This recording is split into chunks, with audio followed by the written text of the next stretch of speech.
UDF यानी United democratic front ने निर्णायक जीत दर्ज की है। ये चुनाव विधानसभा चुनाव के लिए सेमीफाइनल माने जा रहे हैं और ये जीत कांग्रेस के लिए काफी मायने रखती है, क्योंकि केरल में कांग्रेस की सत्ता नहीं है, लेकिन अब उसकी जड़ें वहां मजबूत हो चुकी हैं। ये नतीजे बता रहे हैं। राहुल गांधी ने इस बड़ी जीत पर जनता को अपना सलाम भेजा है। राहुल गांधी ने क्या कुछ लिखा है, जरा उसको देख लेते हैं, चर्चा आगे बढ़ाएंगे। देखिए क्या लिख रहे हैं राहुल गांधी।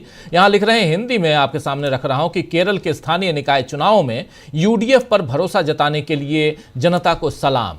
ये एक निर्णायक और उत्साहवर्धक जनादेश है। ये परिणाम यूडीएफ में बढ़ते विश्वास का स्पष्ट संकेत है और आगामी विधानसभा चुनाव में यूडीएफ की शानदार जीत की ओर इशारा करते हैं। संदेश स्पष्ट है। केरल ऐसी जवाबदेह सरकार चाहता है जो लोगों की सुने, उनकी समस्याओं का समाधान करे और उनके लिए काम करे। अब हमारा पूरा ध्यान केरल के आम लोगों के साथ खड़े रहने, उनकी रोजमर्रा की चिंताओं को दूर करने और पारदर्शी जनहितकारी प्रशासन सुनिश्चित करने पर है। सभी निर्वाचित प्रतिनिधियों को बधाई। पार्टी के प्रत्येक नेता और कार्यकर्ता के प्रति मेरी हार्दिक कृतज्ञता, जिनके समर्पण और कड़ी मेहनत ने इस जीत को संभव बनाया। ये लिख रहे हैं यहां पर राहुल गांधी। आप जानते हैं कि राहुल गांधी केरल को अपना घर मानते हैं। इस बार जब वायनाड में जीती हुई सीट उन्होंने छोड़ी तो प्रियंका गांधी को यहां से उम्मीदवार बनाया और प्रियंका भी अब न केवल वायनाड बल्कि पूरे केरल में कांग्रेस को मजबूत कर रही हैं। अब नगरीय निकाय चुनाव के पहले भी प्रियंका गांधी केरल में काफी सक्रिय रही और इसका नतीजा अब दिख रहा है। कांग्रेस के नेतृत्व वाले यूडीएफ इस बार शहरी इलाकों में मजबूत होकर उभरा है और उसने कोच्चि और त्रिशूर नगर निगम में जीत हासिल की है। वहीं सत्तारूढ़ एलडीएफ के लिए इस बार खतरे की घंटी बजी है। बीजेपी केरल में कांग्रेस से फिर पिछड़ गई है, लेकिन तिरुवनंतपुरम निगम में उसने बड़ी जीत हासिल की है। 101 सदस्यीय निगम में बीजेपी को 50 और एलडीएफ को 29, यूडीएफ को 19 पर जीत मिली है और 2 वार्ड में निर्दलीय जीते हैं। इस एक जीत में जो है वो नरेंद्र मोदी इससे गदगद हैं और उस पर वो थैंक यू कह रहे हैं। उन्होंने ट्वीट भी किया। असल में मोदी खुश इसलिए हैं क्योंकि शशि थरूर के गढ़ तिरुवनंतपुरम को कांग्रेस ने नगरीय निकाय चुनावों में गंवा दिया है। बीते कुछ समय से शशि थरूर का जो बीजेपी की तरफ झुकाव दिखाई दे रहा है और उसके बाद ऐसे परिणाम, ऐसे रिजल्ट सामने आए हैं, तो अब कांग्रेस को इस जीत के बावजूद केरल में सावधान हो जाना चाहिए, क्योंकि इन नतीजों ने साफ कर दिया है कि केरल में अब सियासी समीकरण बदल रहे हैं। बहरहाल आज कांग्रेस से बीजेपी को एक और मात मिली है और कल यानी 14 दिसंबर को बीजेपी के चुनाव जीतने के खेल का पर्दाफाश कांग्रेस अपनी महारैली में करने जा रही है। आप जानते हैं कि कल दिल्ली में कांग्रेस वोट चोर गद्दी छोड़ के नारे के साथ दिल्ली के रामलीला मैदान में एक महारैली करने जा रही है। कांग्रेस के तमाम मुख्यमंत्री, पूर्व मुख्यमंत्री, प्रदेश अध्यक्ष, अलग अलग विभागों के अध्यक्ष कांग्रेस की ताकत दिखाने में जुट चुके हैं। मुद्दा वोट चोरी का है, जिस पर राहुल गांधी पहले ही कई बार बीजेपी को घेर चुके हैं, लेकिन अब यह घेराव जनता के साथ मिलकर करने की तैयारी है। इसी मसले पर पवन खेड़ा ने क्या कुछ कहा है कल की रैली को लेकर, आइए जरा सुन लीजिए। दोस्तों, वोट चोर पकड़ा गया है, उसकी शिनाख्त हो चुकी है और रंगे हाथों चोरी करते हुए पकड़ा गया।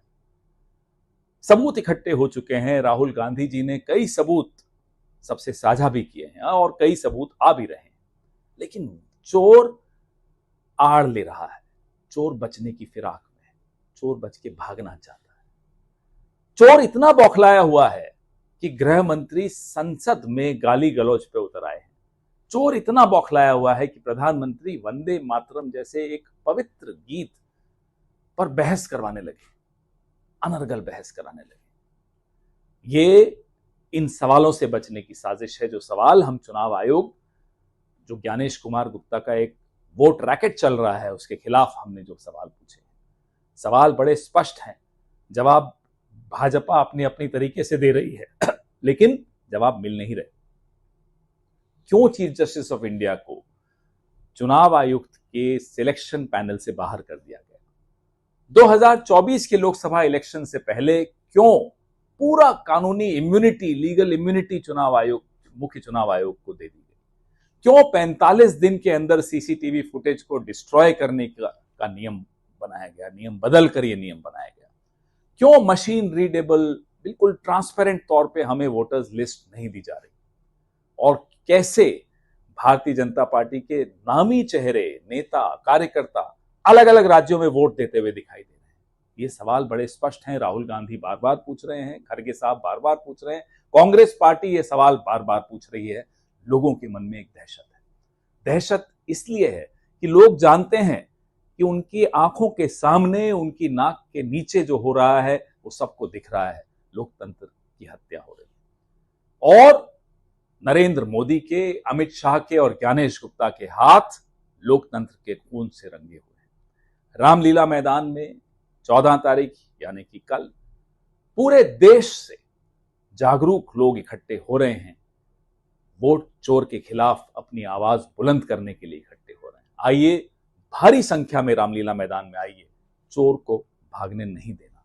जय हिंद, जय संविधान, जय कांग्रेस। तो एक अपील यहां पर पवन खेड़ा की तरफ से कल के लिए ये अपील है कि आइए, भारी संख्या में आइए। ये महारैली कांग्रेस ने ये कांग्रेस की महारैली है। कांग्रेस ने अपने दम पर यहां अपने लोगों को जुटाने की कोशिश की है। कल देखते हैं इस रैली का क्या कुछ निकल कर आता है, रैली में कितने लोग आते हैं, सब पर निगाहें टिकी रहेंगी। तो दोस्तों, आज चर्चा करेंगे कि आज की जीत और कल की घेराबंदी से क्या कांग्रेस फिर से अपनी ताकत का एहसास बीजेपी को करा पाएगी, कैसे बीजेपी को झटका देने की तैयारी में कांग्रेस है, इस पर भी चर्चा करेंगे। आइए, हमारे साथ कुछ वरिष्ठ साथी जुड़े हुए हैं, उन सबसे आपका पहले परिचय करवाता हूं, फिर आगे बढ़ते हैं। जरा स्क्रीन पर हमारे तमाम साथियों को देखिए, 5 वरिष्ठ साथी हमारे साथ जुड़े हुए हैं। हमारे साथ शकील अख्तर जी हैं, हमारे साथ जुड़ी हुई हैं अंशु नैथानी जी और पंकज चतुर्वेदी जी, प्रशांत टंडन जी और अमलेंदु उपाध्याय जी। आप पांचों का स्वागत है, इस्तकबाल है। स्वागत इस्तकबाल आप तमाम दोस्त साथी शुभचिंतक आप सबका, जो अब तक जुड़ चुके हैं उनका भी, जो जुड़ने वाले हैं उनका भी। शकील जी, कल की तैयारियों की बात जरा करें। पवन खेड़ा ने बता दिया, लेकिन क्या चल रहा है अंदर खाने, कौन कौन, और कई लोग कह रहे हैं कि इंडिया गठबंधन के नेता तो है ही नहीं, सबने बायकॉट कर दिया है। सच्चाई क्या है? बहुत पहले कांग्रेस ने कह दिया था राजीव जी कि ये हमारी अपनी रैली होगी, इसमें इंडिया गठबंधन को बुलाने का कोई बात ही नहीं थी। और ये इंडिया गठबंधन के नेताओं को भी मालूम है कि ये कांग्रेस की अपनी रैली है। कांग्रेस ने अपने जो हस्ताक्षर हैं वो इकट्ठे किए हैं, उन हस्ताक्षरों को से राष्ट्रपति को देना है, तो इसमें इंडिया गठबंधन की कोई बात नहीं थी। और कांग्रेस ने ये भी कह दिया है, पहले ही कह दिया है कि इसके बाद हम इंडिया गठबंधन के अपने सहयोगियों के साथ दूसरे शहरों में, दूसरे राज्यों में और रैलियां करेंगे। तो इसमें कोई ऐसी बात नहीं है कि इस रैली का इंडिया गठबंधन से कोई संबंध है, कभी बताया भी नहीं, न कभी था और न कोई नाराज है। ये जो गोदी मीडिया चला रहा है कि नाराज हैं, कोई नाराज नहीं है, क्योंकि किसी का कोई संबंध ही नहीं है। कांग्रेस, हर पार्टी का अपना स्वतंत्र अस्तित्व है, वो अपने प्रोग्राम सब करते रहते हैं, हर पार्टी करती है जी। अभी टीएमसी जो है वहां पे कांग्रेस और विपक्ष प्रदर्शन करती रही शुरू में, जब तक कि एसआईआर पे सरकार ने चर्चा की मांग नहीं मानी थी, लेकिन टीएमसी जो है वो अपना अलग प्रदर्शन करती रही। गांधी के स्टैच्यू से, जो पीछे गांधी जी का स्टैच्यू पहुंचा दिया गया है, वहां से लेके टीएमसी के लोग जो है मुख्य द्वार तक, जो नई बिल्डिंग का मखर द्वार है, वहां तक आते रहे।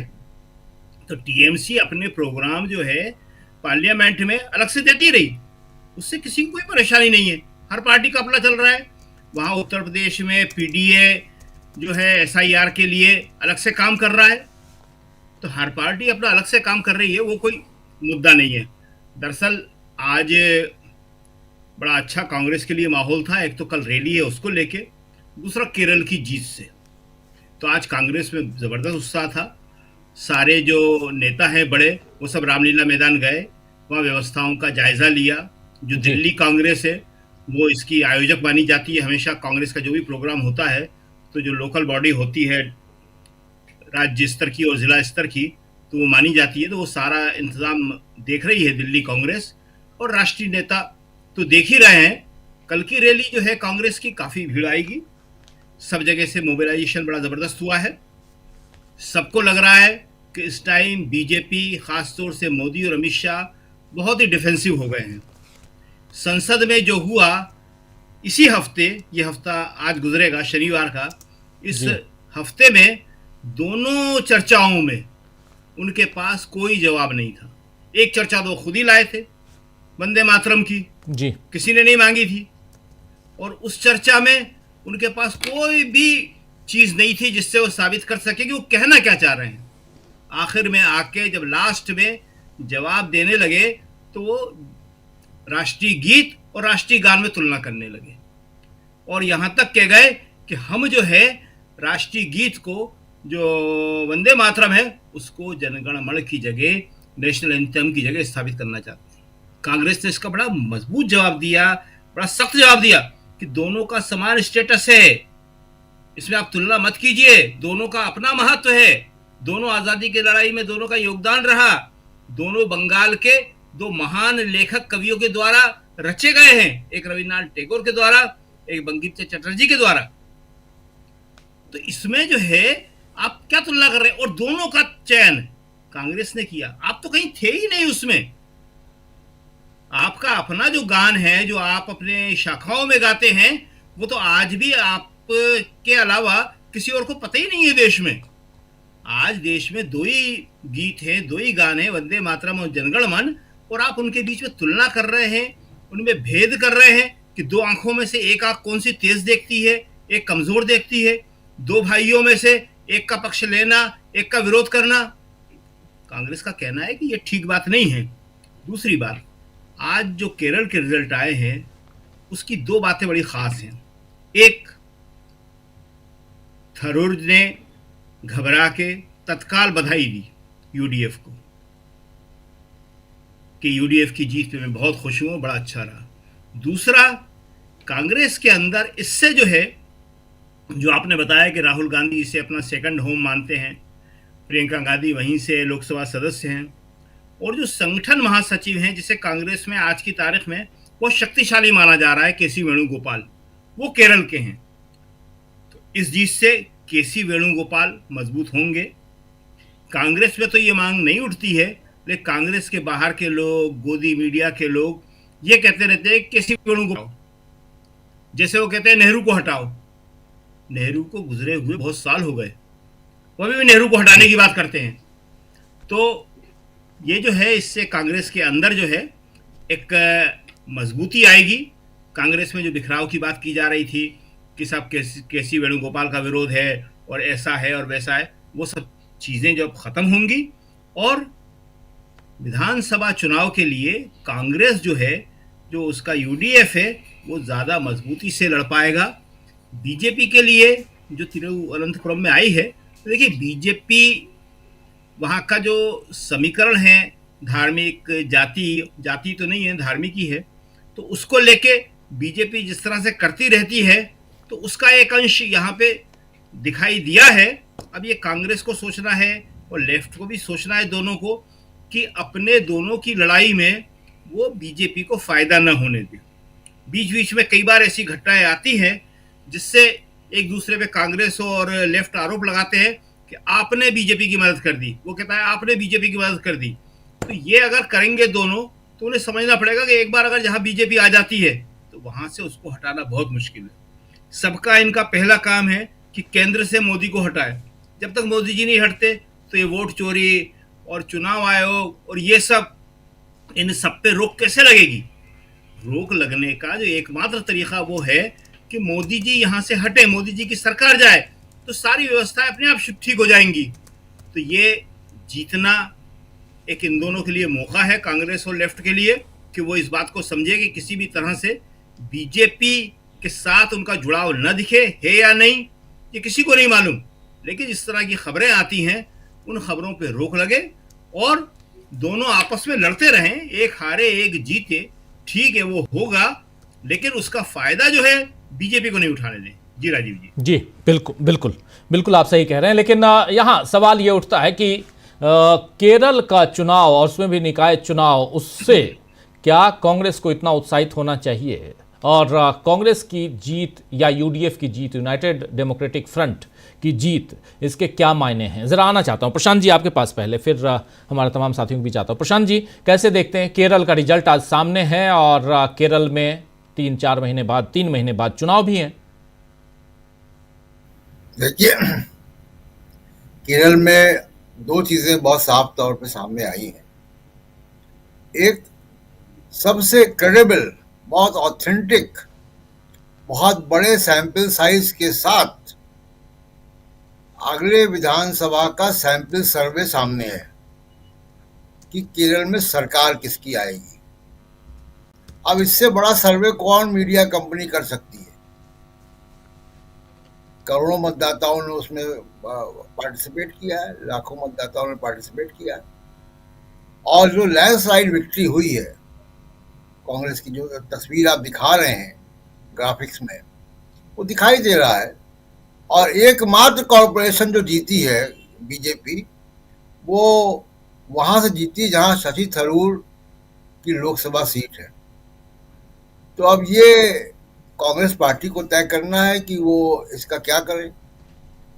थरूर साहब को इसी तरह छूट दी जाए कि वो बयानबाजी करते रहें और प्रधानमंत्री मोदी की तारीफें करते रहें, और अगर वो सीट जीती है तो क्या लोकसभा का चुनाव थरूर बीजेपी के टिकट से लड़ेंगे? ये सब सवाल खड़े होंगे इस रिजल्ट के बाद। लेकिन मैं कहूंगा कि इससे बड़ा वो प्री पोल सर्वे केरल का अब नहीं हो सकता है। जी, तो ये जनता का मूड सामने है, और विधानसभा की सरकार, वहां पे विधानसभा के बाद किसकी सरकार आएगी ये दिखाई दे रहा है। अब जो बात आती है, जो कल कांग्रेस की रैली हो रही है, देखिए वो बहुत महत्वपूर्ण है। कहानी शुरू होती है 2024 के लोकसभा से, लोकसभा के इलेक्शन से, जिसमें जनता ने इनको बहुमत नहीं दिया। ये संविधान बदलने का नैरेटिव खड़ा कर रहे थे। टेस्ट बलून के तौर पे कुछ नेताओं से बयान दिलवाए गए थे, 400 पार होते तो संविधान के बारे में बातें होती, और अभी भी करते रहते हैं। ये जनगण मन और वंदे मातरम के बीच में जो विवाद पैदा करने की कोशिश की जा रही है, क्या है? ये संविधान की भावना की अवहेलना है। जी, महात्मा गांधी रोजगार योजना का नाम करके आप पूज्य बापू कर रहे हैं, उसका जरा बारीक सा मतलब समझिए। उसमें से गांधी शब्द हटा दिया गया है, महात्मा गांधी शब्द हटा दिया गया है। जी, अब एक बहुत जेनरिक सा शब्द जो आम तौर पे कहा जाता है पूज्य बापू, वो लगा दिया गया। तो ये बड़ी एक साजिशन चीजें ये हो रही हैं, और 2024 के इलेक्शन के बाद से बहुत साफ संकेत थे। अगर हरियाणा के चुनाव और महाराष्ट्र के चुनाव निष्पक्ष होते तो ये जो माइनॉरिटी सरकार थी मोदी की, ये अब तक चल नहीं पाती राजनीति। इसमें बड़े संकट आ जाते जिस तरीके से बिहार का चुनाव कराया गया। जी, तो जब ये हरियाणा और महाराष्ट्र के चुनाव को मैनिपुलेट हुए, एक तरफा हुए, जमीन पे कुछ देख रहा है, रिजल्ट कुछ और आ रहा है,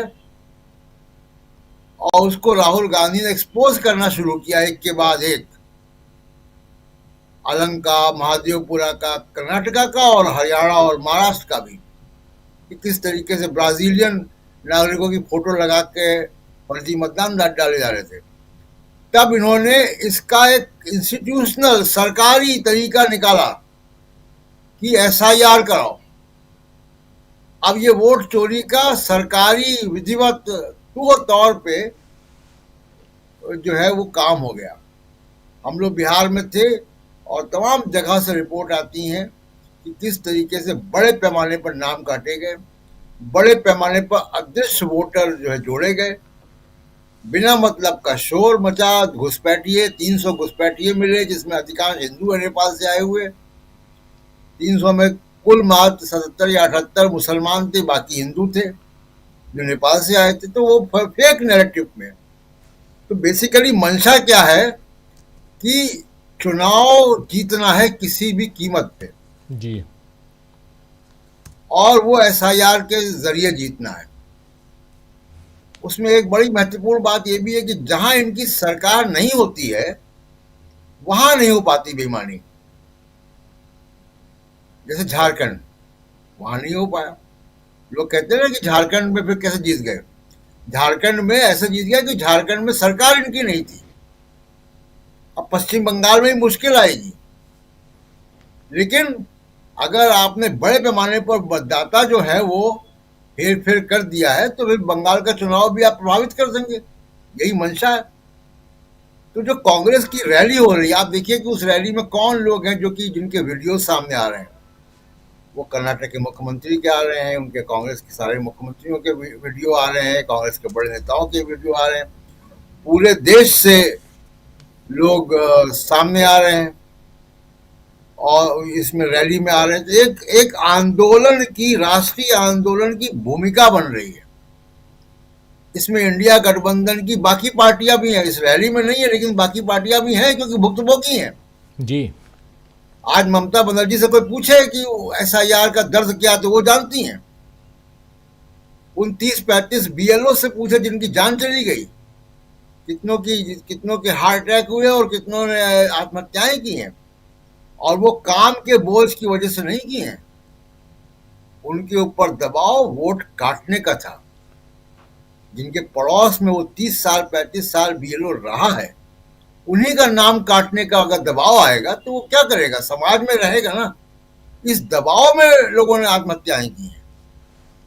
तो सवाल ये है कि अगर कांग्रेस पार्टी की रैली हो रही है और बाकी राज्यों में भी होंगी रैलियां, दूसरी इंडिया गठबंधन की पार्टियां भी सबक लेंगी, तो एक राष्ट्रीय आंदोलन की मजबूत भूमिका यहां से बन रही है। और बिहार में जिस तरीके से तेजस्वी और राहुल गांधी और दीपांकर भट्टाचार्य और VIP पार्टी के मुकेश सैनी ने यात्रा निकाली, 14 दिन यात्रा निकाली, वोट अधिकार यात्रा, इन सब चीजों का असर होगा कि धीमे धीमे ये नैरेटिव खड़ा हो रहा है कि वोट चोर गद्दी छोड़ जो नारा एक चला है, वो नारा लोकप्रिय हो रहा है। और ये बार बार इनकी मंशा दिखाई देती है। आप देखिए जिस तरीके से अमित शाह बोलते हैं कि मैं तमिलनाडु में जीतूंगा जी। किसी को राजनीति की इतनी सी भी समझ होगी, थोड़ी सी भी, तो वो समझ में आएगा कि नहीं यार, ये बहुत ही अतिशयोक्ति वाला बयान है। लेकिन अतिशयोक्ति वाला बयान को हम लाइटली नहीं ले सकते, क्योंकि जिस तरीके से इंतजाम है, इंतजाम की बात कर रहे थे ना सैनी साहब, हरियाणा के मुख्यमंत्री, जी तो सब इंतजाम हो गया है, सारा इंतजाम है। सारा इंतजाम ही किया जा रहा है कि बीजेपी सत्ता में बनी रहे। और अगला निशाना जो है वो फिर संविधान का हिसाब किताब होगा। तो इसलिए कांग्रेस पार्टी की रैली सही समय पे और बहुत महत्वपूर्ण है और एक बड़ा कदम है एक राष्ट्रीय आंदोलन को खड़ा करने के लिए। जी, बहुत इंपॉर्टेंट बात आप यहां रख रहे हैं। दो बातें यहां पर चल रही हैं। एक तरफ केरल में निकाय चुनावों में UDF जिसको लीड करती है कांग्रेस पार्टी, उसकी अच्छी खासी बढ़त, अच्छी खासी जीत, और LDF की सरकार है वहाँ पे, यानी वाम दलों की सरकार, लेफ्ट डेमोक्रेटिक फ्रंट की सरकार वहाँ पे है। लेकिन दूसरी तरफ आप आइए, यहाँ दिल्ली में जो विजुअल्स अभी थोड़ी देर पहले आप देख रहे थे, वो ये है कि कल कांग्रेस पार्टी वोट चोर गद्दी छोड़ यानी चुनाव सुधारों पर ज़बरदस्त यहाँ रैली, महारैली करने जा रही है। और पूरे देश भर में ये रैली कांग्रेस पार्टी की महारैली है और इसमें मौखिक तौर पर तमाम इंडिया गठबंधन इनके साथ हैं, क्योंकि मुद्दा यही है, वोट चोरी का मुद्दा। इस मुद्दे को चाहे अखिलेश यादव हों, चाहे उधर तेजस्वी यादव हों, या स्टालिन हों, या ममता बनर्जी, तमाम नेता अलग अलग दलों के नेता हैं, लेकिन वो सब इस मुद्दे पे एक साथ हैं। मगर यहाँ से कांग्रेस पार्टी अपनी ताकत, अपनी शक्ति का प्रदर्शन भी करना चाहती है। कल रामलीला मैदान में हम लोग देखेंगे और सुबह 10:30 बजे से हम लगातार आप तक पहुंचाएंगे पल पल की रिपोर्ट, रामलीला मैदान में क्या कुछ चल रहा है, लाइव रिपोर्ट। लेकिन इधर अंशु जी आपके पास आना चाह रहा हूं, दो महत्वपूर्ण खबरें। एक, कल इस महारैली से पहले आज जो रिजल्ट आया है वहां केरल में, इस महारैली में कितनी जान फूंकने में यह रिजल्ट सहायक दिखाई देता है, यह जरा आपसे समझना चाहता हूं। और अगर ये इस ढंग का रिजल्ट नहीं आता तब, और अब आ गया है, यानी यहां कांग्रेस पार्टी की अच्छी खासी लीड, अच्छी खासी जीत है, और वैसे में यहां से क्या वो मैसेज, वो पैगाम पहुंचाने में सफल होते हुए दिखाई देंगे कल कांग्रेस के नेता, जहां से एक दबाव बन पाए, जो दबाव इन लोगों ने संसद के अंदर बनाया, अब सड़क पे हैं, मैदान में हैं। और ये पहली रैली है वोट चोर गद्दी छोड़ के नारे के साथ कांग्रेस पार्टी की। इंडिया गठबंधन की रैली हुई, लेकिन कांग्रेस पार्टी की इंडिविजुअल रैली, जहां तक मुझे ध्यान है, आप लोगों को ध्यान हो तो बताइएगा, मुझे करेक्ट कर दीजिए, लेकिन एक बड़ी रैली इस चुनाव सुधार के नाम पे, ये राहुल गांधी अभी तक 3 अलग अलग हम लोगों ने प्रेस कॉन्फ्रेंसेस देखे, लेकिन अब सड़क पे हैं, प्रेस कॉन्फ्रेंस से भी बाहर निकलकर जनता के बीच, अपने कार्यकर्ताओं के बीच। कैसे देखा जाए? राजीव जी, ये जो कल रैली होने वाली है, इसे हम अभी से कहें तो इसे एक ऐतिहासिक रैली की तैयारी ये हो रही है, मैं तो यही कहूंगी। और जहां तक आपने बात की कि जो केरल में जो निकाय चुनाव हुए हैं और उसके जो रिजल्ट आए हैं, क्या उसका असर होगा यहाँ पर और उससे क्या कांग्रेस में उत्साह दोगुना होगा? वो तो जरूर है कि एक उनको उत्साह इससे जरूर मिला होगा। जब पार्टी की जीत होती है तो एक मनोबल बढ़ता है कार्यकर्ताओं का भी, और एक खुशी तो होती ही है। लेकिन मुझे लगता है कि ऐसे नतीजे ना भी रहते या जो भी रहता, उसके बावजूद भी जिस तरह से कांग्रेस और पूरे विपक्ष ने घेराबंदी की सरकार की इस बार संसद में, हालांकि सत्र अभी तक भी चल रहा है, तो उससे भी मुझे लगता है कि बहुत ज्यादा मनोबल बढ़ा हुआ था। क्योंकि जिस तरह से जितने भी जरूरी मुद्दों को छोड़कर, मैं कहूंगी कि ऐसे मुद्दे पर डिबेट कराई गई जिस पर कोई विवाद ही नहीं था, और उसे 10 घंटे का समय दिया गया, जबकि बहुत सारे ऐसे मुद्दे थे जिन पर चर्चा जरूरी थी, और बहुत सारे मुद्दे राहुल गांधी ने यहाँ पर उठाए। और जिस तरह से बाद में उन्होंने जो अमित शाह को जवाब दिया, वो तो बिल्कुल वाकई देखने वाली बात थी कि उन्होंने सीधे सीधे चुनौती दे दी कि आप मेरी प्रेस कॉन्फ्रेंस पर मेरे से डिबेट कर लीजिए सार्वजनिक तौर पर, और वो उसका जवाब नहीं दे पाए। और वो इतनी, मैं तो कहूंगी, बदहवास से हो गए, इतने झल्ला पड़े कि वो खुद से कुछ कहने लगे, और फिर वो गाली प्रकरण तो हर किसी को मालूम है। तो उनकी ये झल्लाहट, उनकी ये खींच, इसमें साफ नजर आ रही थी कि उनकी सभी बातों का पर्दाफाश हो चुका है। जनता ये समझ रही है, केवल वो आंख में धूल झोंकने का काम करते हैं। राहुल गांधी ने जितने भी सवाल उठाए थे एसआईआर को लेकर या इलेक्टोरल रिफॉर्म या फिर चुनाव की इस प्रक्रिया को लेकर, किसी का भी उन्होंने संतोषजनक जवाब नहीं दिया। गोल मोल बातें करते रहे और केवल अपने भक्तों के हाथ में झुंझुना पकड़ाते रहे ताकि वो अपने ट्रोल्स जारी रखें, लेकिन कहीं भी उन्होंने तर्क वाला कोई जवाब दिया नहीं। और डिबेट की बात, उनको अगर डर नहीं लगता तो वो डिबेट के लिए राजी होते, सार्वजनिक डिबेट के लिए क्यों नहीं वो राजी हुए? तो ये तो राहुल गांधी ने दिखा दिया कि वो आपसे डरते नहीं हैं, और वो आपसे हर सवाल के जवाब देंगे, चाहे संसद के भीतर हो या सड़क पर हो या कहीं पर भी हो। तो मैं यही कहूंगी कि इस बार संसद में भी इनकी बहुत ज्यादा किरकिरी हुई है। जिस वक्त इंडिगो के प्रकरण के बाद जनता त्राही त्राही कर रही थी और हवाई अड्डों पर वो ऐसे पड़ी हुई थी जैसे कि प्लेटफॉर्म और बस स्टेशन अड्डों पर पड़ी होती है, और उसके बाद 20,000, 25,000 और 40,000 के टिकट खरीद कर उनको यात्रा करनी पड़ रही थी, और सरकार कुछ नहीं कर पा रही थी। क्यों नहीं सरकार इंडिगो के लिए कुछ कर पाई? इसलिए नहीं कर पाई क्योंकि करोड़ों का चंदा आप पार्टी में इंडिगो से लेते हैं। 56 करोड़ के चंदे की बात तो ऑफिशियल है, लेकिन अनऑफिशियली भी बातें आ रही कि करोड़ों का, कई 100 करोड़ का चंदा इंडिगो की तरफ से लिया गया है बीजेपी को। तो जब आप इन कंपनियों से इतना चंदा लेते हैं और इस तरह से अपनी पार्टी को चलाते हैं, तो आप इन कंपनियों को मोनोपोली तो देंगे ही। क्यों है इंडिगो की 60 और 65% की मोनोपोली? तो जनता ये देख रही थी।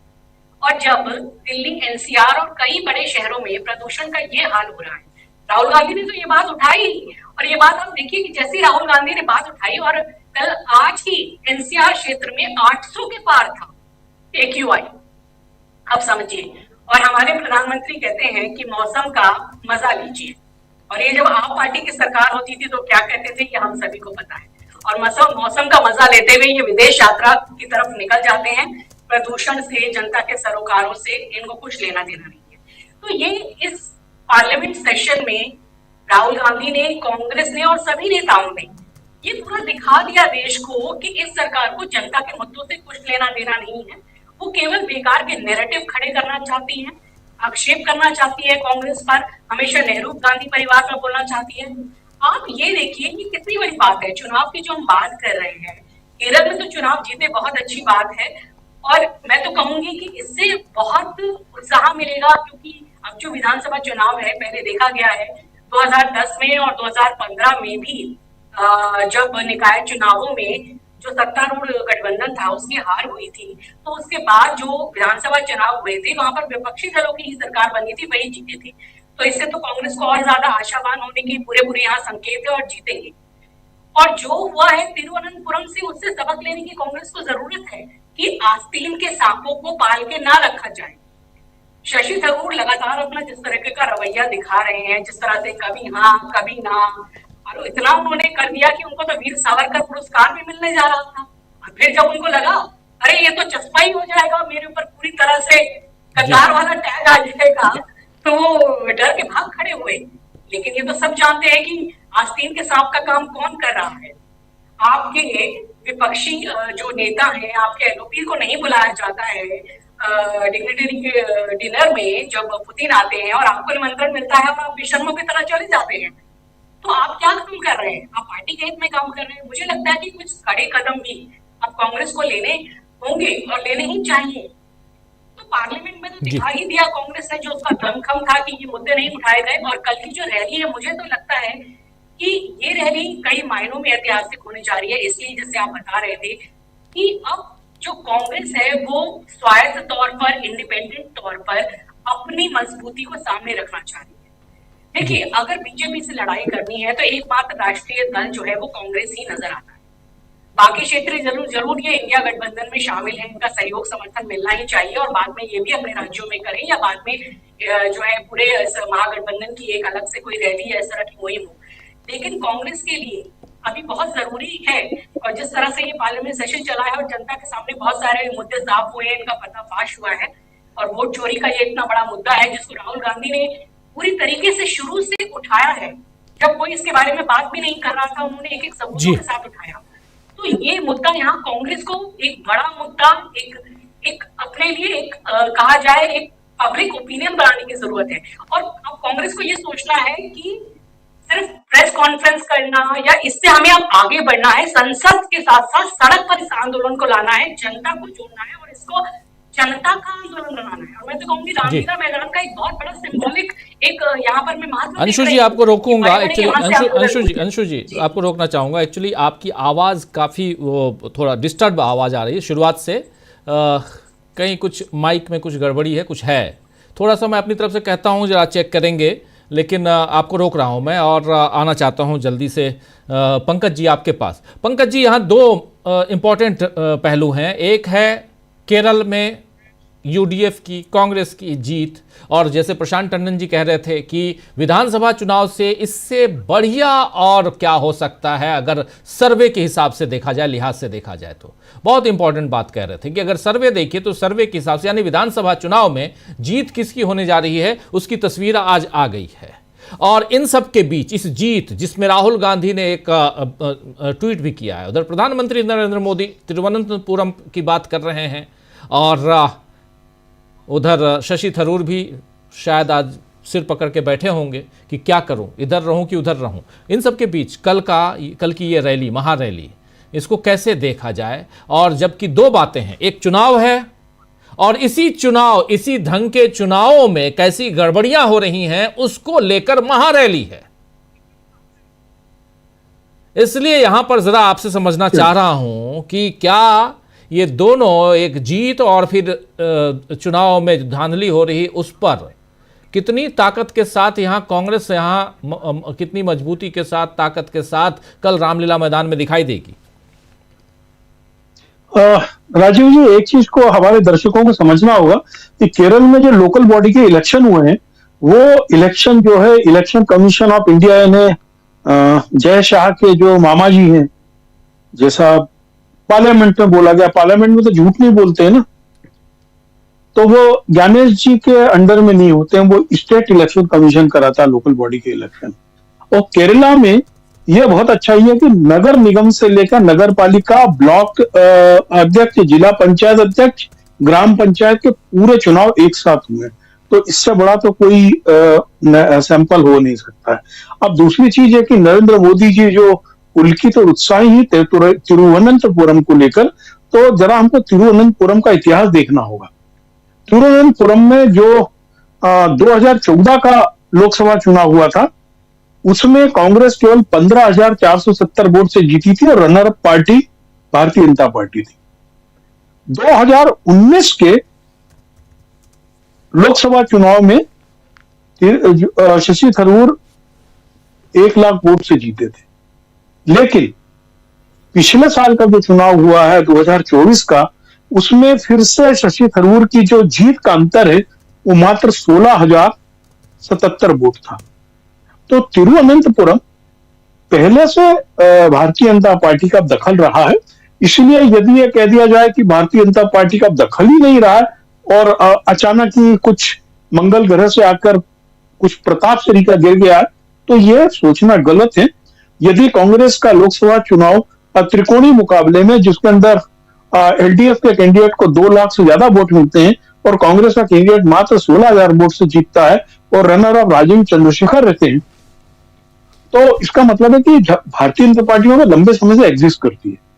अब इसी आंकड़े में आपको बताता हूं, पिछली बार भारतीय जनता पार्टी ने केरल में केवल 1 लोकसभा सीट जीती है, गोपी जीते जाते त्रिशूर से, और त्रिशूर के जो अभी तक के राइट नाउ 2 मिनट पहले तक के आंकड़े हैं, वहां पे 1601 वार्ड है, उसमें एनडीए में वहां पर 3 दल है, भारत धर्म जनसेवा, केरल कांग्रेस मणि और जनाधिपत्य राष्ट्रीय दल और भारतीय जनता पार्टी, ये 4 लोग हैं। त्रिशूर में भारतीय जनता पार्टी के एनडीए को 1601 में से महज 171 वार्ड में जीत मिली है, जहां पर भारतीय जनता पार्टी का एमपी है। तो यह चीज बता रही है कि तिरुवनंतपुरम में भारतीय जनता पार्टी पहले से ही इस पोजीशन में थी और उसने अपनी पोजीशन को एग्जिस्ट किया है, लेकिन जैसे ही हम आते हैं त्रिशूर में, जहां पर वो लोकसभा चुनाव जीती है, वहां पर उसकी पकड़ ढीली हो रही है। हालांकि वहां पर एलडीएफ है, वो यूडीएफ से थोड़ा आगे। ये मैं कुल इसलिए गणित बताना चाहता हूं, लेकिन एक चीज और देख लीजिए, मल्लापुरम, एर्नाकुलम, कोल्लम, अल्लापुजा केसी वेणुगोपाल का सीट, इन सब पर एनडीए लगभग साफ है।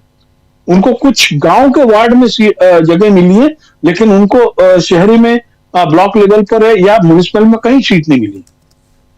क्योंकि यदि केरल का जो इलेक्शन कमीशन का साइट है उसको देखिए, बहुत सुंदर तरीके से हर गांव हर वार्ड का वो उसमें डिटेल बहुत अच्छी तरीके दे रहे हैं और कंटिन्यूस अपडेट दे रहे हैं। और जब आपने पहला ग्राफिक बताया था तब यूटीएफ 8,000 पे था और अभी थोड़ी देर पहले 8,013 पे भी देख रहा हूं, तो कंटिन्यूस वहां सीट भी बढ़ रही है। अब हम आते हैं कि कल की रैली को लेकर। देखिए, लोकसभा चुनाव के बाद में कांग्रेस को एक ही समझ में आ गई कि यदि भारतीय जनता पार्टी से निपटना है तो पहली चीज तो आरएसएस से निपटना होगा। अब आरएसएस क्या है? आरएसएस अलग अलग किस्म के लोगों के गिरोहों की गिरोहबंदी का एक बड़ा माफिया गिरोह है, जिसके अंदर अब इलेक्शन कमीशन भी शामिल है, ईसी भी शामिल है, इनकम टैक्स भी शामिल है और बहुत सारे इस प्रकार के ब्यूरोक्रेट्स, एक्स जस्टिस, ये सब लोग शामिल हैं। कांग्रेस की ये जो रैली है, ये संसद में, सड़क पर और लीगल लड़ाई, इसका जो एक त्रिकोणीय फार्मूला है उसका एक बड़ा हिस्सा है। लेकिन मैं आपको एक चीज और बता दूं, मेरी जानकारी में मध्य प्रदेश से, मेरे जिले से, छतरपुर से, उसके बगल के पन्ना और टीकमगढ़ से हजारों लोग ट्रेन से अपनी गाड़ियों से रवाना हो चुके हैं, एक बड़ा खेमा पहुंच चुका है। लेकिन असली संकट आपको कल सुबह मालूम पड़ेगा जब हजारों लोगों को बॉर्डर पे रोका जाएगा। मुझे नहीं पता कांग्रेस इसके लिए तैयार है कि नहीं है, क्योंकि आज दिन में ग्रेड 3 लागू कर दिया गया है। ग्रेड 3 का मतलब होता है कि डीजल की गाड़ियां, BS4 की गाड़ियों को दिल्ली में एंट्री में बैन हो जाएगी। ये जान के चले कि दिल्ली से बाहर जितनी गाड़ियां आ रही हैं उसमें से बसेस जो आ रही है अधिकांश डीजल की आ रही हैं। जो गाड़ियां आ रही है ऑब्वियसली BS4 की गाड़ियां होंगी, BS6 की बहुत कम होंगी। इन सबको बॉर्डर पे रोक दिया जाएगा और ये जानबूझ करके किया गया है। जो अभी हमारी अंशु जी बता रही थी कि AQI का आंकड़ा 800 हो गया है, वो तो जो राहुल गांधी की भारत जोड़ो यात्रा निकलती थी, दिल्ली में कोविड घोषित कर दिया था उन्होंने, आप याद करें, याद है ना आपको? कोविड घोषित कर दिया था। बिल्कुल बिल्कुल जी। और जहां पे AQI गिराना होता है तो ITO में पुलिस हेडक्वार्टर से लेकर इनकम टैक्स के सामने तक धुएं के फवारे लगा दिए उन्होंने। वहां AQI देखोगे तो 170 आएगा, पानी के फवारे। तो ये जो, हाँ, वो उसे फ्यूम निकलता है। जी जी। वो ये जो है ये जो लोग हैं हर आपदा में अपना अवसर तलाशते हैं। इन्होंने कोविड में अपना अवसर तलाशा था, इन्होंने सीए एनआरसी आंदोलन को खत्म किया था और कुचल के उसको एक एक इतने बड़े जन आंदोलन को पूरे देश में था, उसको इन्होंने केवल कोविड की आड़ में खत्म किया था। किसान आंदोलन को भी इन्होंने कोशिश की थी, वो नहीं हो पाया था। और इसलिए कल मैं आपको यदि कोई कांग्रेस के जिम्मेदार लोग इस शो को देख रहे हैं तो उनको तैयारी रखनी पड़ेगी कि सीमा से उन लोगों को कैसे लेके आए। कहीं ऐसा ना हो कि सीमाओं पर जो दिल्ली की सीमा उन पर टकराव की स्थिति बने। ये मैं आपको बहुत स्पष्ट बताऊं। ये एक अच्छा है दिल्ली की रैली का कोशिश, लेकिन मुझे लगता है कि अभी भी उत्तर प्रदेश शरीफ के राज्यों में कांग्रेस को जिला लेवल पर और काम करने की जरूरत पड़ेगी। डिस्ट्रिक्ट लेवल पर जो उनकी कमेटीज है उनके लोगों को बाकायदा ट्रेनिंग करके ओरिएंट करना पड़ेगा, क्योंकि मैं अभी देख रहा हूं एसआईआर के काम में कहीं कांग्रेस का कार्यकर्ता नहीं दिख रहा है। उत्तर प्रदेश में, मध्य प्रदेश में बहुत सारी जगह है, लेकिन उत्तर प्रदेश में मैं आपको आज का आंकड़ा बता रहा हूं, आश्चर्य लगेगा। गाजियाबाद जिले के लगभग 40% नाम हटने की नौबत है। लखनऊ में 30 पॉइंट एंड समथिंग है। मैंने आज पूरी लिस्ट तैयार की थी, कल रात तक की जो फर्स्ट ड्राफ्ट की लिस्ट थी, तो आप देखेंगे कि जिन जगहों पर कांग्रेस या समाजवादी पार्टी के कैंडिडेट जीते हैं वहां पे मिनिमम 20 और मैक्सिमम 30% नाम हट ही रहे। गाजियाबाद जो है उत्तर प्रदेश का, मुझे लगता है देश का सबसे बड़ा लोकसभा सीट है। पिछली बार यहां पर मतदान कम होता, 66% मतदान हुआ था बस। उसके बावजूद कांग्रेस कैंडिडेट ने टक्कर दी थी और मात्र 3 लाख वोट से हारी थी। और इस बार जो आउटरेट सफाई होनी शुरू की 40%, बहुत बड़ी संख्या में। अब देखिए गाजियाबाद की एक मैं दिक्कत बता रहा हूं, हो सकता है कई जिलों की दिक्कत हो। 2003 की सूची से आप एसआईआर तैयार कर रहे। 2003 में साहिबाबाद जो उत्तर प्रदेश का सबसे बड़ा विधानसभा क्षेत्र है, अमलेंदु जी वहीं रहते हैं, 10 लाख से ज्यादा वोट है यहाँ पे, वो उस समय गाजियाबाद विधानसभा में आता था, साहिबाबाद सीट ही नहीं थी।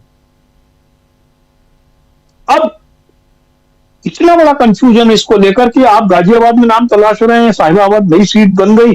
2003 और 22 साल के फर्क में पूरी 2 पीढ़ी निकल गई। और यह स्थिति बहुत सारे जगहों पर है। कल मैं संभल में देख रहा था, बिजनौर में कुछ मेरे मित्रों से बात हो रही थी, जौनपुर में मेरी बात हो रही। जौनपुर में तो गांव को बोल दिया ये तो ईरानी है, इंडियन ही नहीं है। तो इसमें कहीं पे मुझे कांग्रेस का कार्यकर्ता दखल करता नहीं दिख रहा है। ये एक चिंता की बात है। एक बड़ी रैली होना बहुत बड़ी चीज है, लेकिन जब तक देखिए भारतीय जनता पार्टी की मान के चलो, जो पन्ना प्रमुख है इसका मतलब है वो बहुत माइक्रो प्लानिंग के साथ है। उनका जो माइक्रो प्लानिंग है वही एसआईआर, मतदाता सूची में गड़बड़, नाम घटाना जोड़ना, वही पन्ना प्रमुख करता है। तो पहले कांग्रेस के पास भी ऐसा था। मुझे ध्यान है कि जब हम लोग बहुत छोटे थे तो जावरा में निकलते थे मतदाता सूची लेके, तो हमको यह कहा जाता था जो मर गया और जो घर छोड़ दिया उसके आगे लाल निशान लगा दो। लेकिन अब तो इस प्रकार के कोई तंत्र व्यवस्थित नहीं हो पा रहे। राहुल गांधी की मेहनत का ट्रांसमिशन लॉस पंचायत तक आते आते बहुत ज्यादा हो रहा है। इस ट्रांसमिशन लॉस को मैनेज करने के लिए कांग्रेस को कुछ काम करना होगा। जी राजू जी, कल देखते हैं कितना काम हुआ है और कहां से कितने लोग आते हैं। जल्दी से अमलेंदु जी, कल की रैली को अगर देखा जाए तो क्या यहाँ से एक मैसेज, एक पैगाम देने में कांग्रेस सफल होगी? हालांकि अभी कुछ भी नहीं है, कुछ दिखाई नहीं दे रहा है। तैयारियां जो देख रहे हैं हम, बहुत ही शानदार तैयारी चल रही है, मौसम भी ठीक है, सब कुछ सही है। लेकिन इन सब के बीच ये अकेली कांग्रेस की अपनी रैली है, महारैली है। बिल्कुल राजीव जी, ये कांग्रेस की अपनी रैली है और अकेली है, महारैली है। और इसके जरिए शायद कांग्रेस, राजीव जी, ये बताना भी चाहती है कि इंडिया गठबंधन से अलग उसकी क्या ताकत है, तो ये दर्शाना भी चाहती है। मुझे ध्यान नहीं पड़ता है कि कांग्रेस की अकेली या कोई बड़ी रैली जो है हाल फिलहाल में दिल्ली में इस तरीके से हुई हो। ये शायद लंबे समय के बाद एक कांग्रेस की अकेली जो है वो पहली बड़ी रैली हो रही है। अभी तक जो भी रैली या रैले जो भी कुछ हुए, आंदोलन हुए, वो संयुक्त एक तरीके से प्रयास थे, लेकिन ये लंबे समय के बाद कांग्रेस की पहली एक रैली इस तरीके की हो रही है। राहुल गांधी की भारत जोड़ो यात्रा जो निकलती हुई गई थी उसको अलग कर दिया जाए तो ये एक बड़ा एक है।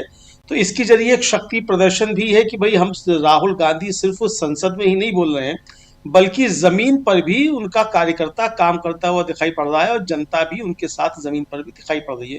तो दिल्ली में एक ताकत जो है वो दिखाने का एक प्रयास किया गया है।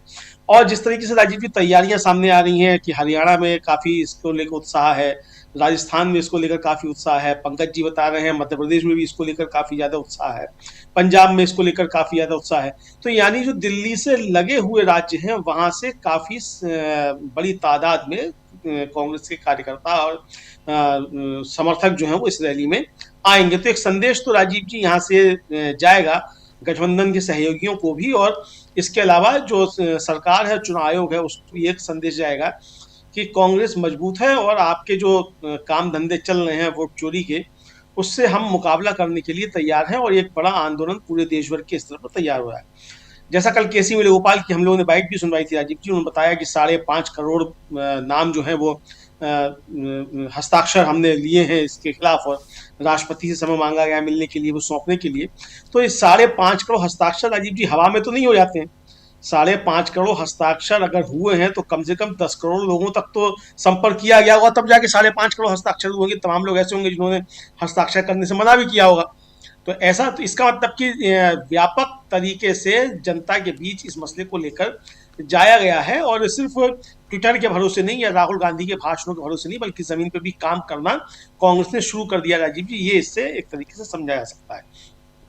अब जो केरल का राजीव जी चल रहा है इस समय, जो नतीजे आ रहे हैं, ये काफी ज्यादा एक तरह से कहा जाए कि बूस्ट करने वाले हैं। और सिर्फ केरल के नहीं राजीव जी, तेलंगाना में भी जो प्रथम चरण का नतीजे आए हैं स्थानीय निकायों के, उसमें भी कांग्रेस 55% से ज्यादा सीटें जीतकर आई है।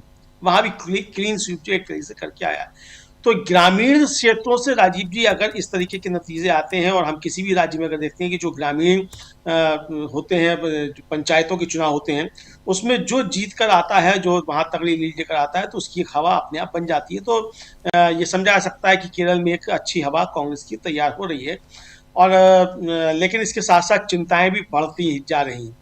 अब अगर वहां बीजेपी ने अपने कुछ सहयोगी ढूंढ लिए हैं, अब जो आ रहा है वहां की चुनाव की साइड पे भी, तो एनडीए लिखकर आ रहा है, बीजेपी लिखकर तो आ नहीं रहा है। तो एनडीए इतनी सीटों पे आ रहा है, हालांकि अभी भी जो है वह जो निर्दलीय हैं वो एनडीए से ज्यादा जीत के आ रहे हैं जी। यानी जो तीसरे चौथे नंबर की लड़ाई है वो एनडीए और निर्दलीयों के बीच में है। यानी अभी भी ये स्थिति नहीं है। लेकिन हमको ये नहीं भूलना चाहिए कि आरएसएस वहां लंबे समय से काम करता रहा है और आपराधिक गतिविधियों में भी उसके कार्यकर्ता लिप्त रहे हैं राजीव जी। उनको सजाएं भी हुई हैं, माकपा के कैडर्स की हत्या करने के आरोपों में इस तरह की सजाएं भी हुई हैं। तो एक चुनौती गंभीर जो वहां है। अब शशि थरूर जैसे लिजलेजे लोग अगर कांग्रेस के पास है तो ये कांग्रेस का अपना सिरदर्द है, हमारा इसमें कुछ कहना का नहीं है। लेकिन राजीव जी इसके साथ साथ हमें बंगाल का चुनाव चल रहा है और असम की तैयारियां भी हो रही हैं। कल गौरव गोगोई ने काफी लोगों को भर्ती कराया और जो प्रेस कॉन्फ्रेंस की उसमें उन्होंने एक महत्वपूर्ण बात कही और वो लगभग राजीव जी पूरे मीडिया से गायब दिखाई दी। एक दिन में 11,000 से ज्यादा लोगों ने कल असम में कांग्रेस की सदस्यता ग्रहण की है। तो ये वहां विधानसभा चुनाव से पहले एक बड़ा जो काम कहा जा सकता है वो कांग्रेस को मदद करने वाला और एक नैरेटिव बनाने वाली चीज भी है, यानी असम में भी मजबूती के साथ जुड़ रही है। लेकिन जो राजीव जी कल हुआ, जिस तरीके से पूज्य बापू ले आए गए और सावरकर जी की प्रतिमा स्थापित की गई और मनरेगा का नाम बदलकर पूज्य बापू कर दिया गया, इसको लेकर बंगाल में बहुत जबरदस्त तीखी प्रतिक्रिया हो रही है। और प्रतिक्रिया ये हो रही है, शशि पांजा है वहां मंत्री हैं तृणमूल कांग्रेस की, उन्होंने अपना वक्तव्य जारी किया, वो बाइट भी हम लोग थोड़ी देर में सुनवा देंगे। उन्होंने कहा है कि ये बंगाल को अपमानित करने का प्रयास है महात्मा गांधी इसका रोजगार योजना का नाम बदलना, चूंकि महात्मा गांधी उपाधि जो थी वो गुरुदेव रविन्द्रनाथ टैगोर ने की थी। ये कोई मौका ऐसा नहीं चूक रहे हैं जो एक गुरुदेव रविन्द्रनाथ टैगोर को अपमानित ना करें। तो राजीव जी वंदे मातरम पर बहस से लेकर और पूज्य बापू मनरेगा को कर दिया जाना, ये सीधे सीधे गुरुदेव रविन्द्रनाथ टैगोर को अपमानित करने का मामला है। और उसके साथ साथ तृणमूल कांग्रेस ने एक खबर भी का स्क्रीनशॉट पोस्ट किया है। वो राजीव जी 11 अक्टूबर 1999 का है। गुजरात हाई कोर्ट का एक आदेश है और उसमें साफ तौर पे कहा गया है कि ये उपाधि जो है, महात्मा की उपाधि, वो उपाधि गुरुदेव रविन्द्रनाथ टैगोर ने दी थी और सारी किताबों में इसको सख्ती के साथ इसका पालन किया जाए, क्योंकि एक छात्रा के मार्क्स जो थे वो गुजरात की एक परीक्षा में काट दिए गए कि ये महात्मा की उपाधि किसने दी, उसने गुरुदेव रविन्द्रनाथ टैगोर लिखा। और जो नेगेटिव मार्किंग थी उसमें ये था कि जब एक जर्नलिस्ट को उसमें मतलब आंसर में आया, तो इस पे जेबी पारदीवाला जो सुप्रीम कोर्ट के जज हो गए हैं, ये उस समय गुजरात हाई कोर्ट के जज थे, इन्होंने ये फैसला दिया था। तो राजीव जी, ये जिस तरीके से गुरुदेव रविन्द्रनाथ टैगोर को अपमानित करके बंगाल में घुसने का प्रयास कर रहे हैं हमारे डिवाइडर इन चीफ, तो ये इनको उल्टा भी पड़ेगा, ये भी समझना चाहिए। जी, इम्पोर्टेंट बात आप यहाँ कह रहे हैं। और महात्मा गांधी का नाम और यहाँ बदल के आप पूज्य बापू कर रहे हैं। लॉजिक समझ में, अगर महात्मा गांधी आप भी गांधी को ही रखना चाहते थे तो फिर पूज्य बापू क्यों लेके आए? पूज्य बापू लाने का मतलब है कि कहीं ना कहीं यहाँ पर्दे के पीछे आप खेल करना चाहते हैं, कुछ करना चाहते हैं, और वो दिखाई दे रहा है। जल्दी से शकील जी, लेकिन महात्मा गांधी और मनरेगा अभी उस पर न जाकर जरा ये जो कल की रैली है इस पर फोकस रखना चाहता हूं। और दूसरा, चूंकि केरल से और तेलंगाना से रिजल्ट की खबरें आ रही हैं, यूडीएफ का क्लीन स्वीप है उधर केरल में और क्लीन स्वीप इधर तेलंगाना में कांग्रेस पार्टी का है, यानी दोनों तरफ कांग्रेस के बल्ले बल्ले हैं। भले वो तिरुवनंतपुरम में और वो भी शशि थरूर के क्षेत्र में, वहाँ बीजेपी को अगर लीड मिली है तो कांग्रेस को ये सोचना होगा कि शशि थरूर का क्या किया जाए। लेकिन ओवरऑल देखा जाए तो एक बहुत ही शानदार जीत है केरल में भी और शानदार जीत तेलंगाना में है। और इन दोनों राज्यों में जीत के बीच कल कितना ज़्यादा यहाँ तैयार, अब चूंकि अब रिजल्ट सामने है तो अब क्या कुछ खबरें आ रही हैं? आपके पास खबरें कांग्रेस से आती हैं, इसलिए मैं आपसे पूछ रहा हूं कि कितना उत्साह है और कल क्या कुछ होने जा रहा है, कल के क्या प्रोग्राम्स हैं, जरा वो बताइए। देखिए राजीव जी, शशि थरूर का आपने जिक्र दिया, तो शशि थरूर ने यूडीएफ के साथ बीजेपी को ही बधाई दे दी है। वो बीजेपी को बधाई दे चुके हैं कि आपने जो जीत हासिल करी है मेरी कॉन्स्टिट्यूंसी में, उसके लिए आपको बधाई हो, आपकी मेहनत को बधाई हो। तो शशि थरूर जो है वो इस टाइम बहुत ही भ्रम की स्थिति में है कि इधर जाएं कि उधर जाएं। बीजेपी की तरफ से उन्हें शायद अभी कोई सॉलिड ऑफर नहीं मिला है। अगर उन्हें कोई सॉलिड ऑफर मिल जाएगा तो हमें लगता नहीं है कि वो यहाँ रहेंगे। इसीलिए कांग्रेस भी ढील डाले हुए है कि तुम्हें जहाँ जाना हो तुम खुद चले जाओ। अगर वो खुद जाते हैं तो उनकी लोकसभा सदस्यता चली जाएगी। और ये वो जानते हैं शशि थरूर कि अपनी अगर लोकसभा सदस्यता बचाना है तो जैसे भी हो कांग्रेस का विरोध करते रहेंगे, कांग्रेस में बने रहें। वह केरल में चुनाव है, उन्हें कोई साफ स्टैंड लेना पड़ेगा। दूसरी बात, आपने जो अभी रैली की बात करी है, तो शशि थरूर के कहने से और इससे कोई फर्क नहीं पड़ता। निश्चित रूप से केरल की जीत ने रैली के लिए कांग्रेस के नेताओं में, कार्यकर्ताओं में बड़ा उत्साह पैदा कर दिया है। तैयारी तो पहले से ही हो रही थी, लेकिन ये जीत जो है वाकई एक टॉनिक का काम कर रही है और लोग ज्यादा उत्साह में हैं। देखिए, एक तरफ कांग्रेस उत्साह में है, दूसरी तरफ आप ये बात देखिए कि जो बीजेपी है, खासतौर से मोदी शाह है, वो संसद के बाद अब इस रैली को लेके भी वो डिप्रेस्ड है। वो इस रैली को नहीं चाहती थी कि दिल्ली में हो। आपको याद होगा कि महंगाई के खिलाफ कांग्रेस एक रैली दिल्ली में कर रही थी, इसी रामलीला मैदान में। बीजेपी ने उसकी अनुमति नहीं दी, पुलिस के द्वारा। राज्य सरकार उनकी नहीं थी, राज्य सरकार का काम नहीं है। पुलिस ने लॉ एंड ऑर्डर की व्यवस्था बताते हुए दिल्ली में उस रैली की मंजूरी नहीं दी थी और कांग्रेस को रैली जयपुर में ले जाना पड़ी थी। 2021 की बात है, कांग्रेस की रैली जयपुर में हुई थी। इस बार भी बीजेपी ने यह सोचा, लेकिन जिस तरह से उसके हौसले पस्त हैं, देखिए राहुल ने बड़े स्पष्ट शब्दों में कहा है, घबराए हुए हैं, आत्मविश्वास हिला हुआ है, तो यह अब दिख रहा है। इसीलिए वो इस तरह का कोई भी कदम उठाने से हिचक गए और कांग्रेस की ये रैली जहां कांग्रेस चाहती थी उसी जगह हो रही है। पिछली बार का थोड़ा सा हम आपको और बता दें कि कांग्रेस रामलीला मैदान के बाद में द्वारका तक में करने को तैयार हो गई थी। जब पुलिस ने कहा कि आप रामलीला मैदान में नहीं कर सकते, कांग्रेस ने कहा ठीक है, द्वारका में बड़ा मैदान है, वहां हम कर लेते हैं। फिर द्वारका की मंजूरी भी कैंसिल कर दी उन्होंने, तब जयपुर ले गई थी वो उसको। जी तो इस बार जो है वो ऐसा कुछ भी नहीं कर पाई है। तो जहां तक हौसले की बात है, कांग्रेस के हौसले बढ़े हुए हैं। जहां तक तैयारी की बात है, तैयारियां पूरी हो रही हैं जो होती है रैली के लिए। और इस रैली के सबसे बड़े आकर्षण, मुख्य आकर्षण राहुल गांधी होंगे। क्यों? क्योंकि राहुल गांधी के मुद्दे पे ही ये रैली हो रही है। लोगों ने बहुत उनको डाइवर्ट करने की कोशिश करी कि साहब ये मुद्दा भी, ये वो मुद्दा है। राहुल कहते सारे मुद्दे हैं और मैं सारे मुद्दे उठा रहा हूं। मुझे कोई बता है कि मैंने कौन सा मुद्दा नहीं उठाया है। लेकिन इस वोट चोरी के जरिए बीजेपी उन सारे मुद्दों को दबा देती है। अगर वोट चोरी ना हो, लेवल प्लेइंग फील्ड हो, सबको समान अवसर मिले, चुनाव ईमानदारी से हो, तो फिर ये जो मुद्दे हैं वो अपने आप सतह पे आ जाएंगे। आपके महंगाई का, बेरोजगारी का। अब ये बेरोजगारी का जो इशू है, इस पर थोड़ा सा मनरेगा पे बोलते बड़ा जरूरी है। जी सोनिया गांधी ने यूपीए अध्यक्ष रहते हुए ग्रामीण क्षेत्रों की बेरोजगारी से निपटने के लिए योजना लाई थी। बड़ा विरोध था उनका, लोग भारी खर्चा बता रहे थे। मिडिल क्लास तो कहने लगा था कि मजदूर महंगे हो जाएंगे। पूरा मीडिया, जब उस टाइम गोदी मीडिया नहीं कहते थे, वह मीडिया की मानसिकता तो वही है, दक्षिणपंथी, प्रतिक्रियावादी। वो सारी की सारी इस बात पे लग गई थी कि मनरेगा से गांव से मजदूर शहर में नहीं आएगा, हमारा क्या होगा। लेकिन सोनिया गांधी ये लाई, उनके पास एक एडवाइजरी काउंसिल थी, उसकी सलाह पे बनाया। और इसके बाद सोनिया गांधी शहर के मजदूरों के लिए, शहर की बेरोजगारी दूर करने के लिए भी इसे लाने वाली थी। बीजेपी नाम बदल रही है, अरे काम कर लेती। इसी योजना को अगर वो विस्तार देके शहर में ले आती, लेकिन नहीं। उसने करा क्या? देखिए, उसने गांधी का नाम हटाया है इसमें से। गांधी के नाम से उसकी तकलीफें उतनी ही बड़ी हुई हैं जितनी नेहरू के नाम से हैं, मगर कह नहीं सकती। क्यों? क्योंकि अगर पुतिन आते हैं तो गांधी के पास जाते हैं। कोई भी आता है वो गांधी के पास जाता है। मोदी जी दुनिया में कहीं भी जाते हैं, वहां सामने उनको गांधी जी खड़े मिल जाते हैं।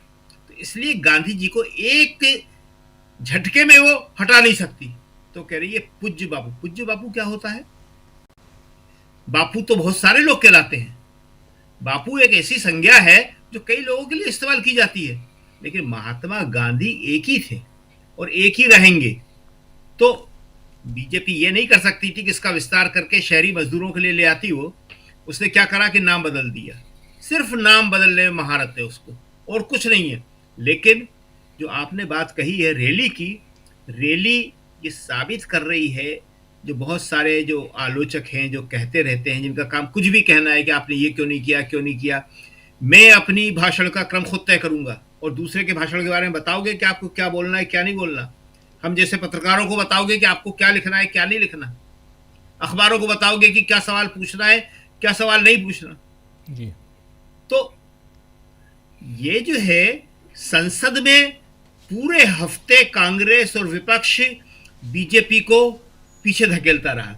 बीजेपी के पास एक सवाल का जवाब नहीं था, और अब जो कहते हैं वो बार बार संसद से सड़क तक, और अब वो सड़क पे है कल। तो और आपको क्या चाहिए? अगर आपको आलोचना ही करना है तो आप चाहे जितनी कर सकते हैं। देश में इतनी बड़ी यात्राएं, 2 यात्राएं, और किसने करी? किसी ने नहीं करी। सारे रिकॉर्ड तोड़ दिए। जब कश्मीर पहुंचे थे राहुल गांधी, आपको तो याद है, आप तो थे वहां पे, तब फारूक अब्दुल्ला ने क्या कहा था कि एक आदि शंकराचार्य आए थे इसी तरह यात्रा करते हुए, एक राहुल गांधी आए हैं यात्रा करते हुए। कहां आदि शंकराचार्य? तो इस तरह की यात्रा इससे पहले कभी नहीं हुई हैं। चंद्रशेखर ने करी है, दिग्विजय सिंह ने करी है, और भी लोगों ने करी है यात्राएं। वहां पे केसीआर ने करी है, आंध्र प्रदेश में बहुत बड़ी यात्रा करी थी केसीआर ने। लेकिन 2 यात्राएं एक साथ, तो ये सड़क पे ही तो है। कहां से चल रहे थे? हवा में तो जा नहीं रहे थे राहुल गांधी। तो संसद से सड़क तक राहुल जो है अपनी पूरी ताकत से लड़ रहे हैं, बता रहे हैं। लेकिन जो मीडिया है वो उनकी बात को लोगों तक पहुंचने नहीं दे रहा। ये सबसे बड़ी समस्या है। इसका तोड़ क्या होगा, कैसे होगा, ये कांग्रेस को सोचना पड़ेगा। क्योंकि जब तक उसकी आवाज जो है जनता तक नहीं पहुंचेगी, तब तक जनता में जो जागृति है, जो जागरूकता है, जो एक सबसे जरूरी चीज है कि वो समझे, वो कैसे होगा।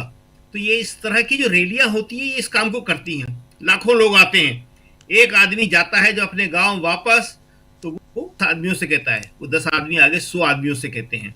रैलियों की सबसे बड़ी जो कामयाबी होती है या उपयोगिता होती है, वो यही होती है कि यहाँ से जो भाषण सुन के गया हुआ आदमी होता है, माहौल देख के गया हुआ आदमी आता है, वो अपने घर में, परिवार में, मोहल्ले में, गांव में, सब जगह इसका प्रचार करता है। इसलिए ये रैलियां, और कांग्रेस ने कहा है कि ऐसी ही रैलियां हम देश के अन्य हिस्सों में भी करेंगे और उनमें जहां जहां जरूरत होगी अपने इंडिया गठबंधन के सहयोगियों को भी शामिल करेंगे। जी राजीव। जी जी, इंडिया गठबंधन। जरा प्रशांत जी जल्दी से रैली, ये इस रैली से आपको क्या ये माना जाए कि एक मैसेज देने की कोशिश जो कांग्रेस पार्टी की तरफ से और खासकर राहुल गांधी की तरफ से, इस रैली के मायने क्या हैं, इस पे थोड़ी चर्चा होनी चाहिए। और इस वक्त कांग्रेस पार्टी अकेले अपने दम पर रैली करने के, इसके पीछे क्या सिर्फ वोट चोर गद्दी छोड़ या कुछ और भी? इस वक्त रैली क्यों हो रही है और इसका इम्पैक्ट क्या होगा? बहुत सी खबरें बाहर नहीं आ पाती हैं, मीडिया को इन्होंने दबाव में रखा हुआ है, लेकिन अंदर बहुत हलचल है। मैं एक एग्जांपल देता हूं आपको कि एक बहुत प्रतिष्ठित मैगजीन है द इकोनॉमिस्ट, दुनिया भर में बहुत मशहूर है, और वो हमेशा नरेंद्र मोदी के विरोध में उनकी आलोचना वाले लेख छापती रही। 27 नवंबर को उसने योगी आदित्यनाथ की प्रशंसा में और एक लेख छापा, और उसने गोरखपुर की भी तारीफ की है, उनकी सड़कों की तारीफ की है, और योगी आदित्यनाथ को भविष्य का प्रधानमंत्री बता दिया। उसको लेकर गुजराती खेमे में बड़ी हलचल है, और ये जो प्रसार भारती के सीईओ हटाए गए या खबरें आई कि मोदी के मीडिया मैनेजर जो हिरेन जोशी हैं उनको हटा दिया गया, फिर बाद में वापस आ गए, ये कई कारण है। उसमें एक बड़ा प्रमुख कारण ये भी है कि आप क्या कर रहे थे कि ये आर्टिकल आ गया ग्लोबल मैगजीन में, तो अंदर बड़ी हलचल है और कंपटीशन है। अभी आपने देखा होगा, महसूस किया होगा, हम लोगों ने चर्चा भी किया, अचानक राजनाथ सिंह बड़े एक्टिव हो गए, और राजनाथ सिंह का करियर अगर आप देखिएगा तो वो आपदा में अवसर वाला ही है। वो मुख्यमंत्री कैसे बने थे उत्तर प्रदेश के, जब वहाँ झगड़ा था, वो बीजेपी के अध्यक्ष बने जब आडवाणी जी चले गए जिन्ना की मज़ार पे, दूसरी बार वो बीजेपी के अध्यक्ष बनाए गए जब मोदी जी को प्रधानमंत्री पद का कैंडिडेट नहीं बनाया, पार्लियामेंट्री बोर्ड ने, आडवाणी विरोध कर रहे थे, तो उनको अध्यक्ष बनाया गया। तो ये आपदा में अवसर वाला उनका एक रिकॉर्ड है, और अचानक वो एक्टिव हुए हैं, इसका मतलब है कि अंदर कोई आपदा की सुगबुगाहट है। हिंदू मुसलमान का नैरेटिव नहीं चल रहा है, ब्यूरोक्रेसी में थोड़ी हलचल है, जो अभी बहुत सी बातें छिपी हुई हैं, लेकिन हलचल है वहां। तो जो नरेंद्र मोदी की ग्रिप है वो कमजोर हो रही है कई मामलों पे। अभी पुतिन जब भारत आए थे तो वो ऑब्जेक्टिव्स नहीं मीट हो पाए, ना पुतिन के ना भारत सरकार के, जो चाहते थे। जी। तो ये इन सब के मद्देनजर मेरे ख्याल से राहुल गांधी एकमात्र ऐसे पॉलिटिशियन है इस वक्त विपक्ष में जो वहां तक देख पा रहे हैं। बहुत, जब आप सोचिए कि जब राहुल गांधी ने वोट चोरी का मुद्दा उठाया तो बहुत सारे विपक्ष के लोग और बड़े सारे मीडिया के लोग कहते कि ये नॉन इशू है, और कांग्रेस पार्टी को अपने ग्राउंड बूथ लेवल पे मजबूती करनी चाहिए। बूथ लेवल पे क्या मजबूती करेंगे जब आपका वोट ही चोरी हो जा रहा है? आप 15 बीएलए रख लीजिए, आप 20 रख लीजिए एक बूथ पे। तो इसलिए आप देखिए कि वो ये रिजॉल्व बता रहा है कांग्रेस पार्टी का कि कांग्रेस पार्टी अब वोट चोरी के मामले पर सीरियस है और एक राष्ट्रीय आंदोलन की तैयारी कर रही है। राहुल गांधी ने देखिए कि आरएसएस तमाम सारे मुद्दे भी थोड़ा सा पीछे किए हैं, इसको प्रमुखता से लिया। वो मान रहे हैं कि ये अगर आपने इनको रोक दिया यहाँ पे वोट चोरी में, तो इनके पास अब विनेबिलिटी, जो चुनाव जीतने की जो एक ताकत होनी चाहिए, वो ताकत अब नहीं है। वो ताकत सिर्फ हिंदू मुसलमान में होती है। अभी 2024 में आप देखिए कि हिंदू मुसलमान का असली चेहरा तो उत्तर प्रदेश के चुनाव बता रहे थे लोकसभा के। आपकी सीटें आधी रह गई और अयोध्या हार गए आप। तो इसलिए ये नैरेटिव नहीं चल रहा। तो एकमात्र रास्ता बीजेपी में नहीं कहूंगा, मोदी और अमित शाह के सामने है कि आप इलेक्शन को जीतो किसी भी तरीके से। और राहुल गांधी को ये समझ में आ गया है कि जब तक हम ये नहीं करेंगे, जब तक हम बीजेपी से टक्कर नहीं ले सकते, मुद्दे घुमाते रहेंगे, मीडिया उनके हाथ में है। तो इसलिए ये बड़ा एक रिजॉल्व कांग्रेस पार्टी का दिख रहा है। और जिस तरीके से पार्टिसिपेशन है, कांग्रेस पार्टी के अंदर भी बहुत सारी एक राय नहीं थी इसको लेकर, लेकिन आप देखिए कि पूरी पार्टी अब एक साथ है और एनडीए के दल एक साथ है। सब लोग, चाहे वो अखिलेश यादव हो, चाहे तेजस्वी यादव हो, चाहे ममता बनर्जी हो, सब भुक्तभोगी हैं इसके। जी, इसलिए इस मुद्दे को अब नई ताकत जो है वो मिलने जा रही है और ये परेशानी का कारण बनेगा। इसलिए आप देखिए कि झुंझला जाते हैं अमित शाह। हम बड़े आराम से देखिए बात कर रहे हैं यहाँ पे आपसे, हम तो ये नहीं कर रहे हैं। तो ना मेरे मुंह से कोई अपशब्द निकल रहा है, ना हम सर खुजा रहे हैं। तो ये जो झुंझलाहट है वो दिखाई दे रही है कि यार ये अगर हमारे पास नहीं मुद्दा रहा तो बड़ी मुश्किल हो जाएगी चुनाव जीतना। जी राजीव जी, बिल्कुल बिल्कुल सही आप कह रहे हैं। ज़रा अब आना चाहता हूँ अंशु जी, कल की रैली और कितनी प्रोडक्टिव हो सकती है कांग्रेस के लिहाज से और इस मुद्दे के लिहाज से, वोट चोर गद्दी छोड़ जो मुद्दा है उस लिहाज से? आपको पहले ये कह रही हूँ कि ये रैली बहुत बड़ी है, न सिर्फ कांग्रेस के लिए बल्कि मैं तो ये कहूंगी कि देश की जनता के लिए और जागरूक नागरिकों के लिए भी, जो लोकतंत्र को बचाना चाहते हैं, अपनी आने वाली पीढ़ियों के लिए लोकतंत्र को सुरक्षित रखना चाहते हैं। अभी जो बात यहाँ पर हो रही थी कि मीडिया, जो गोदी मीडिया है सो कॉल्ड, वो राहुल गांधी की खबरों को नहीं दिखाता है, लेकिन मैं यही कि अब राहुल गांधी ही मजबूर कर देते हैं कि उन्हें वो खबरें दिखानी पड़ती है। ये सिलसिला हमने देखा कि बिहार चुनाव में जिस तरीके से वोटर अधिकार, वहां अगर वो कोई दूसरा प्रश्न कर रहे तो जो लोग थे बॉक्स पॉप जिसे कहा जाता, राहुल गांधी की यात्रा की बातें कर रहे हैं। आवाज कट रही है, या जिस तरीके से आवाज कट रही है अंशु जी आवाज कट रही है आपकी, टूट रही है। आ रही है आवाज आप? हाँ, थोड़ा एक्चुअली शायद थोड़ा क्लियर। हाँ, अब थोड़ा क्लियर है जी। ये कह रही हूँ कि राहुल गांधी जो है अब उस मीडिया को भी मजबूर कर दे रहे हैं कि वो उनकी तस्वीरों को, उनके वक्तव्यों को दिखाएं। जब राहुल गांधी प्रेस कॉन्फ्रेंस कर रहे थे वोट चोरी पर, तो हमने देखा कि मजबूर होकर मेन स्ट्रीम मोदी जो मीडिया है उसको भी दिखाना पड़ा।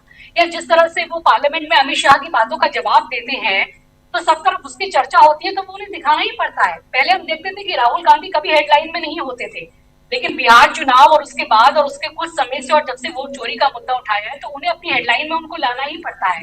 और ये मजबूर किया है राहुल गांधी ने उनको, क्योंकि वो भी ये देख रहे हैं कि असली मुद्दे ये हैं और जनता इन मुद्दों के साथ रेजोनेट कर रही है, तो वो कैसे नहीं दिखाएंगे। इतनी बेशर्मी तो नहीं चलेगी। अब हम देखते हैं कि कई जो ऐसे गोदी मीडिया के एंकर हैं उनके भी सुर बदलने लगे हैं।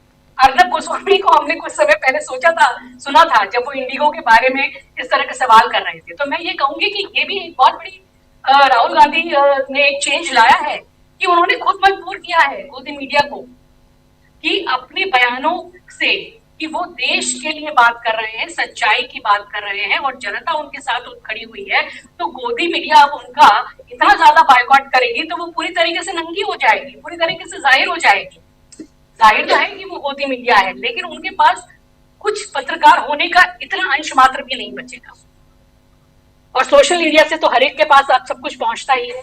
तो मैं कहूंगी कि कल की जो रैली होने वाली है ये कांग्रेस के लिए न सिर्फ एक बड़ा मौका है, एक बड़ी चीज है, एक राष्ट्रीय पटल पर भी कांग्रेस को फिर से अपनी वापसी करने या उस तरीके की जगह बनाने के लिए भी ये एक बहुत बड़ी रैली साबित हो सकती है, क्योंकि केवल कांग्रेस ही एक ऐसा दल है जो राष्ट्रीय रूप में बीजेपी को चुनौती दे सकता है।